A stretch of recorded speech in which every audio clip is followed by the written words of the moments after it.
ہماری حیثیت کیا ہے کہ ہم حضور کریم صلی اللہ علیہ وسلم کا کما حق و شان بیان کر سکیں؟ ہم تو یہاں آتے ہیں اپنی حاضری لگوانے کے لیے۔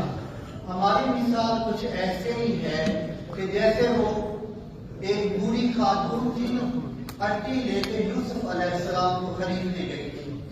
اسے بھی معلوم تھا اٹی سے یوسف نے خریدا جا سکتا، وہ صرف نام لکھوانے کے لیے۔ ہم بھی محفل میں آتے ہیں نام لکھوانے کے لیے کہ حضور کی بارگاہ میں ہماری حاضری لگ جائے، ہمارے غلام ہیں۔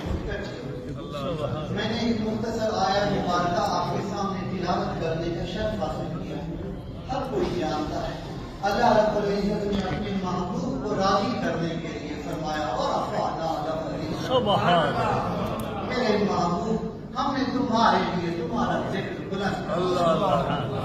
اپنے محبوب کو راضی کرنے کے لیے، اپنے محبوب کی خوشنودی حاصل کرنے کے لیے حضرت سیدنا ابی سعید خدری سے ایک روایت ہے، جب یہ آیت مبارکہ کا نزول ہوا تو اللہ کے محبوب صلی اللہ علیہ وسلم نے جبریل امین سے فرمایا، میرے رب نے میرے اوپر یہ انعام فرمایا ہے، تیرا اس بارے میں کیا خیال ہے؟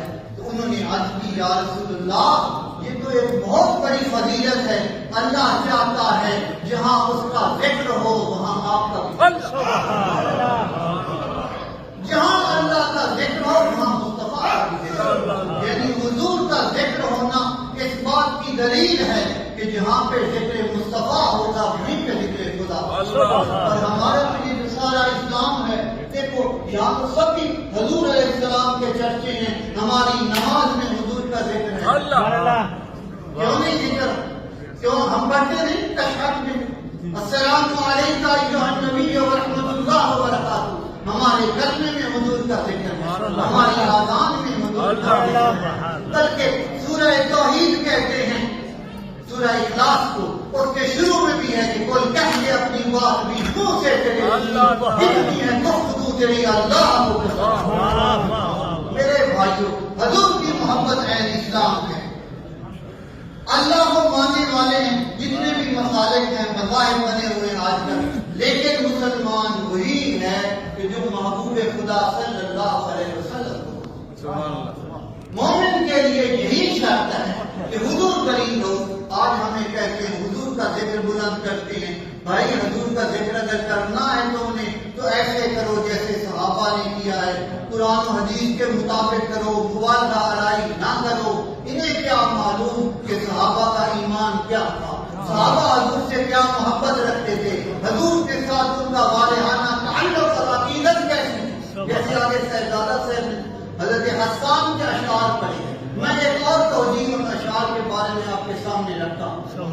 حضرت حسان نے جب وہ حضور کی تعریف کے لیے منبر پر تشریف لایا کرتے تھے تو حضور علیہ السلام ان کے لیے دعا فرمائے، سبحان اللہ، دعا کیا ہے، فرماتے تھے یا اللہ حسان جو ہے یہ میری تعریف کرنے لگا ہے، کسی بشر کے بس میں نہیں ہے کہ مصطفیٰ کی کماحت کو نشان کرے۔ سبحان اللہ۔ تو حضور فرماتے میرے رب تو حسان کی امداد کر، کس کے ساتھ؟ روح القدس کے ساتھ۔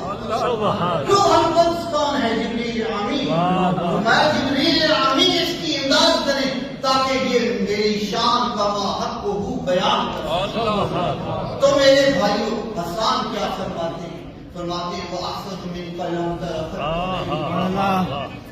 جگہ خدا سے سخن ہے، اس کا ایک اپنا مزاج ہوتا ہے۔ شاید جب شعر کہتا ہے نا، پہلے مصرے سے جو دوسرا مصرا ہوتا ہے وہ بلند ہوتا ہے، آگے والا مصرا اس سے بلند ہوتا ہے، پھر اس سے یعنی ربط رہتا ہے اشعار کا ایک دوسرے کے ساتھ۔ تو فرماتے ہیں احسن من قلم ترقت عینی، یا رسول اللہ میری آنکھوں نے آپ جیسا حسین اب دیکھیے، حسان سے کوئی بندہ سوال کر سکتا ہے کہ آپ کی آنکھوں میں نہیں دیکھے، آپ نے نہیں دیکھے، اور بھی ہوں گے، آپ نے کوئی ساری دنیا گھومی، آپ نے کوئی ساری دنیا دیکھی ہے۔ اگلا مصرع دیکھیے، فرماتے ہیں وَعَجْبَنُ مِنْ كَلَمْ تَلِدِ النِّسَاءُ، فرمایا صرف میری آنکھوں نے نہیں دیکھے، فرمایا کسی ماں نے آج تک ایسا حسین جنا۔ یہ ہمارے تمہارے دیکھنے کی بات نہیں، کسی ماں نے ایسا جمیل، ایسا حسین جن آئیں گے، اب پھر ہمارے ذہنوں میں ایک سوال پیدا ہوتا ہے کہ جو ماں جنتی ہے وہ بشر ہے، اور جو بشر ہے اس میں بشری تقاضے ہیں، کمزوریاں بھی ہیں۔ چلو بھائی اللہ نے بڑے مقام عطا فرمائے ہیں، لیکن ہیں تو بشر، اور اگر بشر ہیں تو ان میں بشری کمزوریاں بھی ہوں گی۔ لیکن حسان کیا فرماتے ہیں، جس کی امداد روح القدس فرما رہے ہیں، واہ واہ واہ، وہ فرماتے ہیں خلقت مبرعا من کل عیب، ہے بشر لیکن عیب سے پاک، کیونکہ رب نے اس میں کوئی عیب رکھا ہی نہیں، بشری صورت میں آیا ہے لیکن اس کی حقیقت بشر سے ماورا۔ لوگ سوچیں گے ہاں جی آیا ہے دنیا میں عیب کوئی نہیں رکھا اللہ رب العزت نے، لیکن آخری دوسرا میں انہوں نے قلم توڑ کے رکھ دیا۔ کیا فرمایا؟ کأنک قد خلقت کما تشاء، سارے جہان کو اللہ نے اپنی مرضی سے بنایا، لیکن یہ ایسا محبوب ہے کہ جب اس کی باری آئی تو جیسے یہ چاہتا تھا ویسے اس کی تکلیف ہوئی۔ نعرہ تکبیر، اللہ نعرہ رسالت، یا رسول اللہ، نعرہ حیدری، نعرہ غوثیہ۔ میرے بھائیوں، اگر محمد رسول اللہ سے محبت رکھتے ہو تو پھر ایسا ایمان چاہیے۔ سبحان حضور علیہ السلام کے ایسی عقیدت ہے، ایسا والہانہ تعلق